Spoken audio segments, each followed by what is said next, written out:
ഹരിയാനയിലെ അംബാലയിൽ സിഖ് സംഘടനകളുടെ പ്രതിഷേധം അക്രമാസക്തം. നിരവധി പോലീസുകാർക്ക് പരിക്കേറ്റു.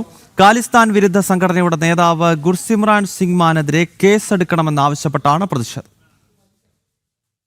പഞ്ചോക്ര സാഹിബ് ഗുരുദ്വാരയിൽ നിന്ന് ആരംഭിച്ച പ്രതിഷേധം ദേശീയപാതയിലേക്ക് നീങ്ങി. പ്രതിഷേധക്കാർ അമൃത്സർ ഡൽഹി ദേശീയപാത ഉപരോധിച്ചു. പ്രതിഷേധക്കാർ പോലീസിനെതിരെ തിരിഞ്ഞതോടെ പോലീസ് കണ്ണീർ വാതകം പ്രയോഗിക്കുകയായിരുന്നു. ഹരിയാന സിഖ് ഗുരുദ്വാര മാനേജ്മെന്റ് കമ്മിറ്റി അധ്യക്ഷൻ ജഗദീഷ് സിംഗ് ജിന്ദയ്ക്കും പോലീസ് നടപടിയിൽ പരിക്കേറ്റു.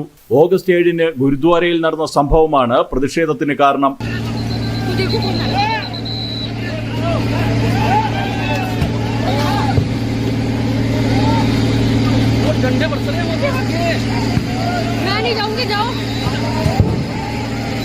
ഗുർസിമ്രാൻ സിംഗ് മാൻ വാഹനം വിശ്വാസികൾക്ക് നേരെ ഓടിച്ചെന്നാണ് സിഖ് സംഘടനകളുടെ ആരോപണം. അതേസമയം പ്രതിഷേധത്തിന് ആസൂത്രിത സ്വഭാവമുണ്ടോ എന്നത് സംബന്ധിച്ച് അന്വേഷണം നടക്കുകയാണ്.